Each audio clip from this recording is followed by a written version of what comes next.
No matter who you are, no matter what you do, everyone has a story to tell. I'm recording artist Mark Tara. Welcome to Spotlight.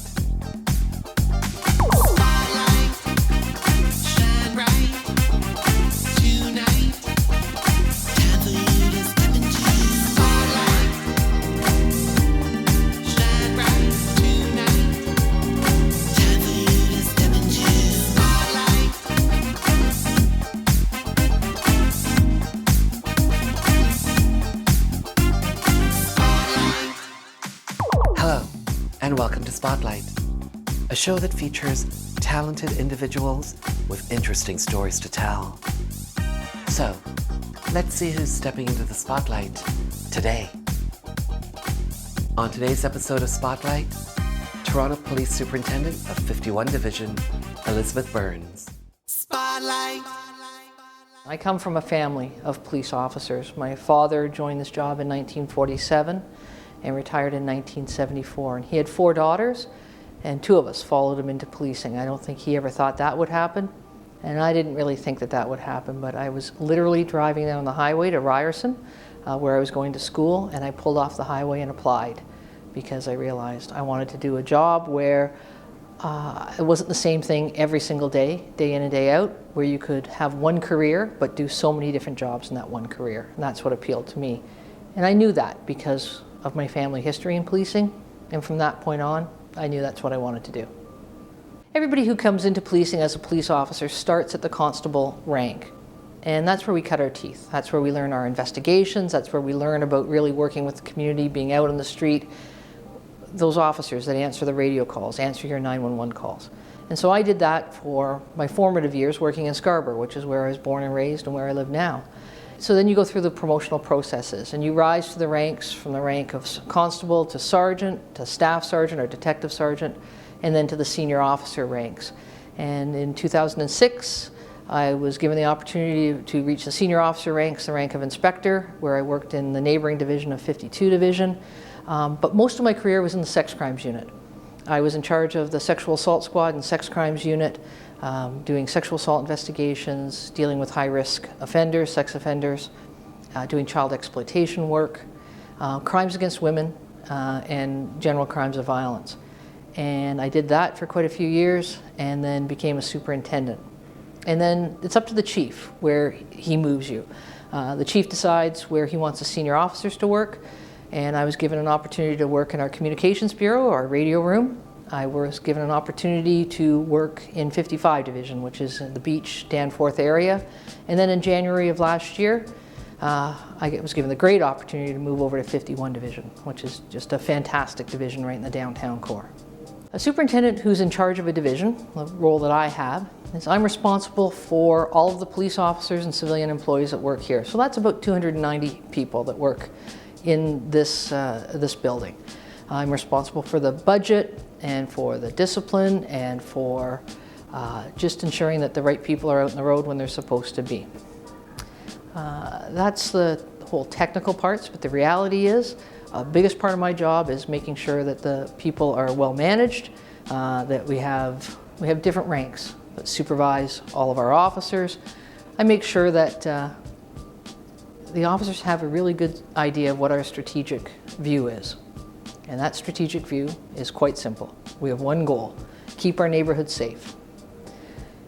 And as long as they understand that, and they understand what they do to contribute to that, then I mainly get to walk around the station, talk to the officers, reward them when they're doing something good, tell them when they've done something wrong, deal with problems or issues that the community may bring to me. I get to work with the local politicians, get to work with the local business improvement areas, I get to work with the local residents associations, and with our officers as well. So that's mainly my responsibilities.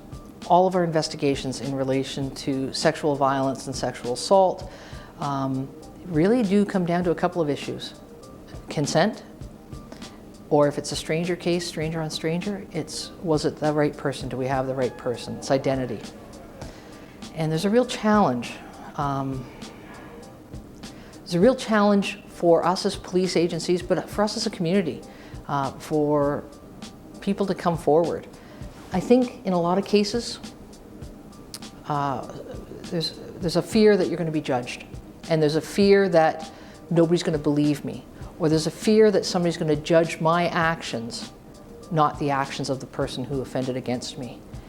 And so our goal as police officers is to try to make this as fair as possible, make this as comfortable as possible, educate our officers as much as possible, recognizing we know that these crimes go on in the community. Sexual assault, sexual harassment, harassment in the workplace, sexual or otherwise. We know it occurs, and it doesn't happen the way it is displayed in movies or on television. It happens very subtly. It can happen indirectly, or all of a sudden you find yourself in this situation where you're going, I can't believe this is happening to me. And so you're trying to figure out, what do I do now? Not just to get out of that situation, but what do I do after the fact?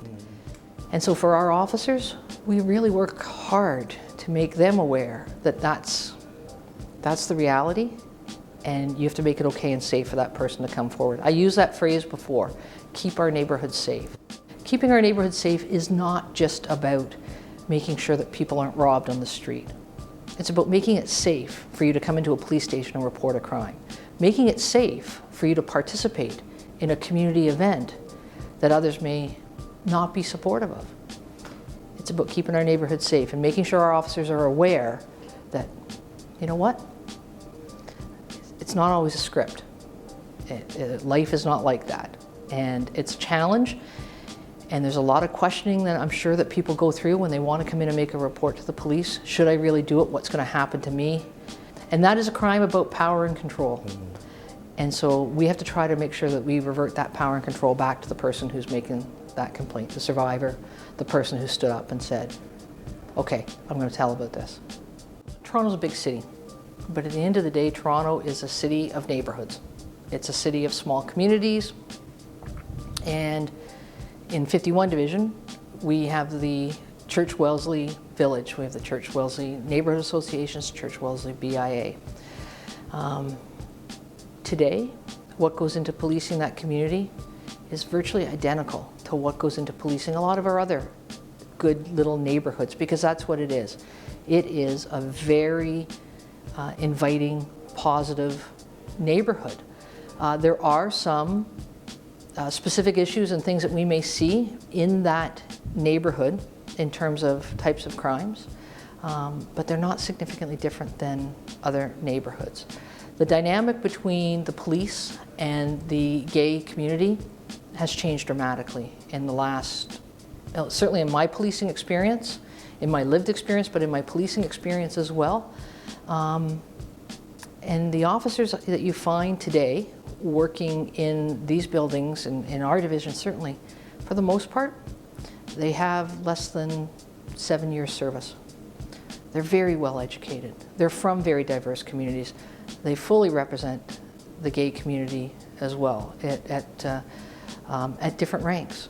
And it's just completely open and accepted today that there is no one norm. People are people, and all people should be treated the same. I have numerous complimentary comments and letters that come into me from people in the gay community who I think are somewhat surprised sometimes when they have interactions with their officers, because perhaps their lived experience in the past was very different. We know the history. We know the history of the bathhouse raids, for example. Those times have changed. So in terms of specific training, there's not a significant amount of training that they get different than other officers get, other than their lived experience in this division. We do training about interacting with different religious groups so that they have an awareness of cultural differences and religious differences. We've done the same thing with the LGBTQ community through our Community Consultative Committee. We have an internal support network of police officers and civilian members from the LGBT community. They've participated in different training that the officers get broadly, but within this division, for the most part, it's the lived experience. The Church Wellesley community is another community in our neighborhood, as are all the people that live there. I talk about keeping our neighborhood safe. I use that exact line to our officers when I brief them prior to the Pride event. We say that all the time. We go into community events, we tell our officers, your goal is to keep the neighborhood safe. On that weekend, within that community, as people live their lives in that neighborhood, safe includes being safe to be who you are, being safe and comfortable to walk down the street and hold hands with your partner and not be afraid of being judged by somebody, absolutely not by a police officer. It just doesn't happen. And every major event in the city is planned through a centralized planning unit, major event planning unit. And the resourcing for that comes from officers from across the city. But Pride is one of the favorite events for our officers to police. You get people from around the world who are happy, want to be in the city, want to participate in the great things in the city. World Pride this year was even bigger and better because of the numbers of people that we saw and the numbers of people in the community in general outside of the Church Wellesley neighborhood who were completely open to having people from around the world come in and celebrate here in Toronto with us. So this is a good event. I can tell you, I walked Friday, Saturday, Sunday in the village exactly like this, dressed just like this with one of the other senior officers in our division, Rob Johnson. We met tremendous people. We saw our officers laughing, getting selfies taken. We said to them, please, talk to people. And when I spoke to community members, I said, walk up and talk to our officers as well. They're just humans. They're happy to be here. I think we had maybe 2 arrests the whole weekend for very, very minor incidents, which is phenomenal when you think about the numbers of people that we saw out in the streets over that weekend. It was an incredibly positive experience. Our officers enjoy policing that event because it is so positive. We've all been watching the different things that have occurred in the United States and through the media reports. And I believe a big part of that is for our officers to acknowledge the lived experience of the Black community in Toronto, in particular young Black males that live in the city of Toronto, who certainly have a strong perception, and there's a strong sense that they're being disproportionately contacted by the police. We have a responsibility. We have a responsibility to keep the neighborhood safe. We have a responsibility to go out and talk to people. We have a responsibility to find out. In fact, in some cases, we have a responsibility put upon us by different authorities to say, go into that building and find out why is that person there? Do they belong there? But at the same time, people have the right to live their life, to walk about and experience. Young people as well have those rights. They have that right to go to work and come home at 3 o'clock in the morning and expect that they can be safe walking down their street. But there's also a responsibility as a member of a community. If I'm stopped on the street by somebody in my car, then I have a responsibility under the Highway Traffic Act to identify myself. And an officer has a responsibility to ensure that that person understands, this is why I'm doing what I'm doing. A lot of it is about getting people talking the same language, ensuring that people understand each other's roles and responsibilities, and doing it professionally and fairly and above all bias-free. So if you're a young person, yes, you have those rights, but you're a member of our community too. And with that membership comes responsibilities. And that's probably the simplest, treat everybody, recognize their own experiences, their lived experience, but treat everybody fairly and understand why they are doing what they're doing. And that comment could be made to a police officer, that comment could be made to a young person as well. We're very, very lucky to have a command at our level with Chief Blair and with our deputies, Deputy Slowly, Deputy Saunders, and Deputy Federico, who send that message clearly. Fairness, respect, responsibility to do your job, but to do it fairly in a bias-free manner. The direction comes from the top, and that's the message that I deliver every time I can to our officers. We're trying to do a job. You have the right to expect that it's going to be done fairly. If you feel that you're wronged, then we have a process as well, a complaint process. Call the senior officer in charge of an area and have a conversation. Because if we don't have those conversations, then we're not going to change things. When you look how far we've come policing the LGBT community, that came about because of great conversations that took place at the highest levels.